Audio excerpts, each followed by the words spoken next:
بسم الله الرحمن الرحيم.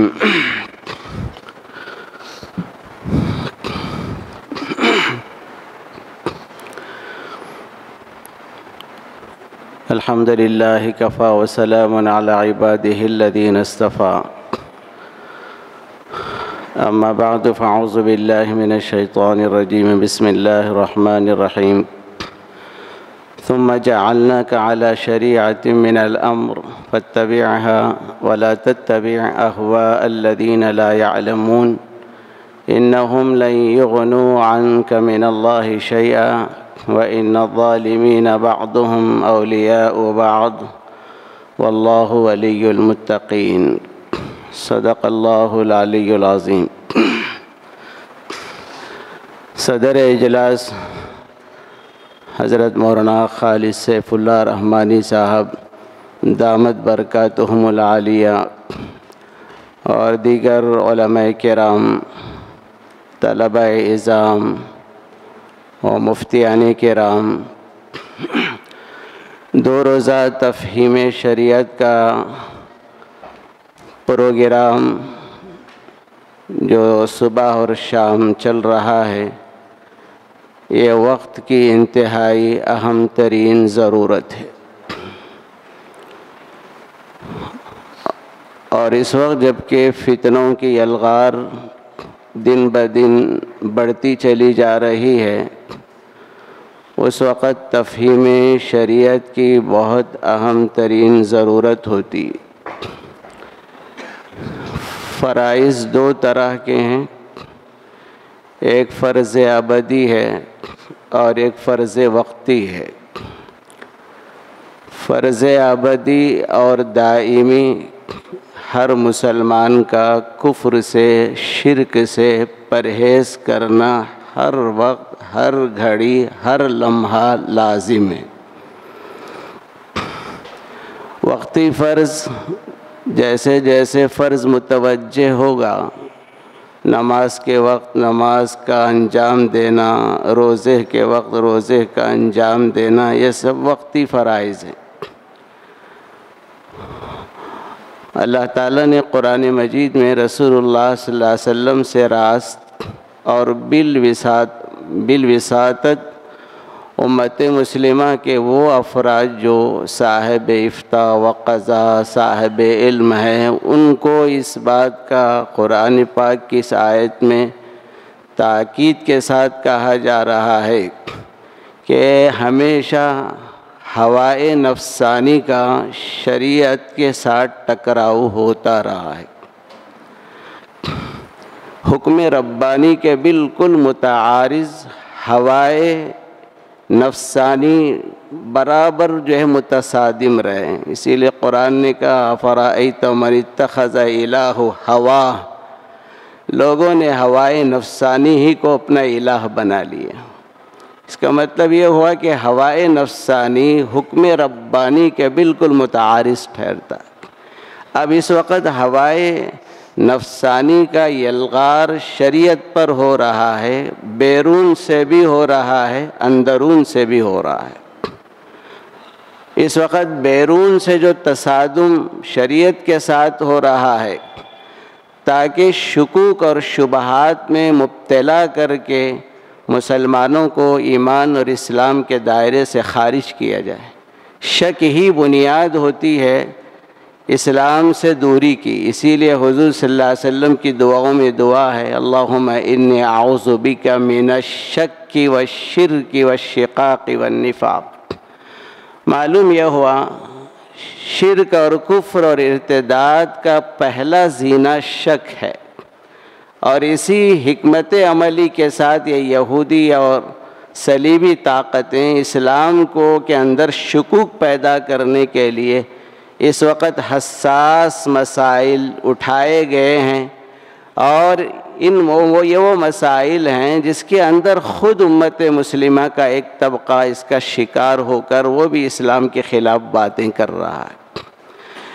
اس وقت علماء کی اہم ترین ذمہ داری ہوتی ہے وہ ہر محاذ پر جہاں جہاں سے فتنوں کی الغار ہو رہی ہے اس کا سد باب کریں، اور یہ وہ وقت ہے جو شاید ہی کسی اور ملک میں اتنے فتنے رونما ہوئے ہوں جو ہمارے اس ملک میں ہو رہے ہیں۔ اس لیے حضرت کی موجودگی میں بھی میں اس بات کی درخواست کروں گا کہ تفہیم شریعت کے عنوان سے حساس جو اس وقت مسائل کی روشنی میں آپ کے سامنے محاضرات رکھے گئے ہیں، ہر علاقے میں اس کے کچھ جو ہے افراد متعین کر کے اس عنوان سے کام کیا جائے تو امت مسلمہ کو اس کا بہت بڑا فائدہ ہوگا۔ یاد رکھنا چاہیے اصحاب افتاء کو کہ ایسے علاقوں میں جہاں اسلام کے خلاف آوازیں کھڑی کی جا رہی ہوں، شکوک اور شبہات پیدا کیے جا رہے ہوں، تو بعض حالات میں مفتی پر یہ فرض ہوتا ہے کہ وہ آگے بڑھ کر فتویٰ دے۔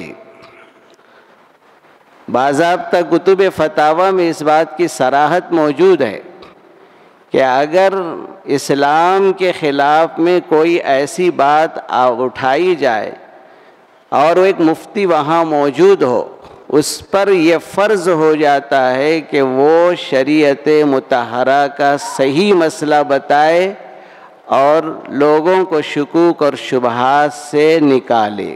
فرض ہوتا ہے اگر وہ اس علاقے میں تنہا ہے۔ اگر اس علاقے میں 2 یا 3 اور مفتیاں ہیں تو پھر ان کے اوپر فرض کفایہ ہے کہ اس کا کوئی نہ کوئی مل کر اس کی فکر کر کے جواب دیں۔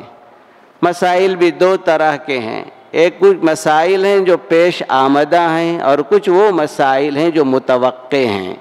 مسائل متوقع کا جواب دینا مستحب ہے، لیکن جو مسائل اس وقت پیش آمدہ ہیں اور باضابطہ اسلام پر رقیق حملے ہو رہے ہیں، اس کے خلاف جواب دینا اور شریعت مطہرہ کا احقاق حق ابطال باطل کرنا بہت ضروری ہے۔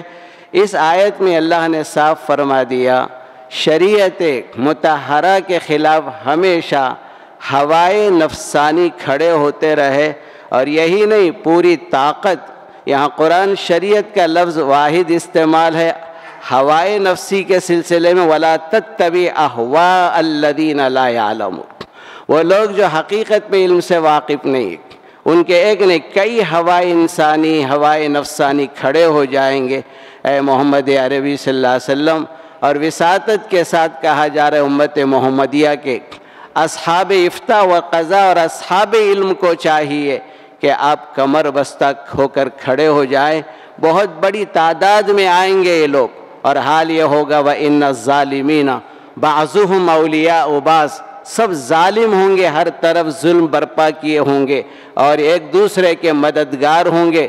واللہ ولی المتقین، یاد رکھنا کسی سے ڈرنے کی ضرورت نہیں ہے، اللہ ہی متقین کا ولی اور مددگار ہے۔ اس میں اشارہ ہے فتنوں سے مقابلہ کے لیے صرف مومن ہونا کافی نہیں ہے، اس کا متقی ہونا ضروری ہے۔ خود گناہوں سے اور ہر طرح کے جو ہے گناہ سے وہ اپنے آپ کو بچائے رکھے تو پھر اللہ تعالیٰ کی مدد شامل حال رہے گی۔ میں حضرت سے دوبارہ جو ہے درخواست کروں گا، تفہیم شریعت کا اس لفظ کو بھی آپ سمجھیے۔ تفہیم اس وقت اسی جگہ کام آتی ہے جہاں پر تنازع کی کیفیت کھڑی ہو جاتی، کہا جاتا ہے بھئی ذرا بیٹھ کر تفہیم و افہام سے کام لیا جائے۔ تو حضرت نے بھی جو عنوان رکھا ہے اس وقت ہوائے نفسانی کا، شریعت سے چونکہ ٹکراؤ ہو رہا ہے تو پھر جس میں ہمارے کچھ لوگ مبتلا ہو کر فتنے کا شکار بنے ہوئے ہیں، ان کو باور کرانے کی ضرورت ہے، سمجھانے کی ضرورت ہے۔ یہ حساس جو مسائل اس وقت آپ کے سامنے محاضرے کی شکل میں رکھے گئے ہیں، ایسے تمام جو ہے مسائل کو ہر زبان میں، خواہ تیلگو میں ہو، انگلش میں ہو، علاقائی زبانوں میں اس کو سیدھے سادے الفاظ میں سوال جواب کی شکل میں بھی اگر یہ کتابیں وجود میں آئیں تو پھر وہ لوگ جن کا مطالعے سے تعلق ہے اور وہ لوگ جو کتابیں مطالعہ کر رہے ہیں، ان کے بھی بہت سے لوگ حق کی تلاش میں، اگر یہ مواد ان تک فراہم ہو جائے تو ہو سکتا ہے پھر اللہ تعالیٰ آج حق کی آواز کو کھڑا کرنے کے لیے کبھی اللہ تعالیٰ اہل باطل سے وہ کام لے رہے ہیں جو اہل حق سے نہیں لے رہے۔ کیا بعید ہے کہ پروردگار عالم یہ مواد ہمارا پہنچ جائے تو ہوائے نفسانی کے جو فتنے اور رقیق حملے ہیں اللہ تعالیٰ اس کو ختم فرمائے۔ وما علینا الا البلاغ وآخر دعوانا الحمد للہ رب العالمین۔ جمال الوجود بذكر الإله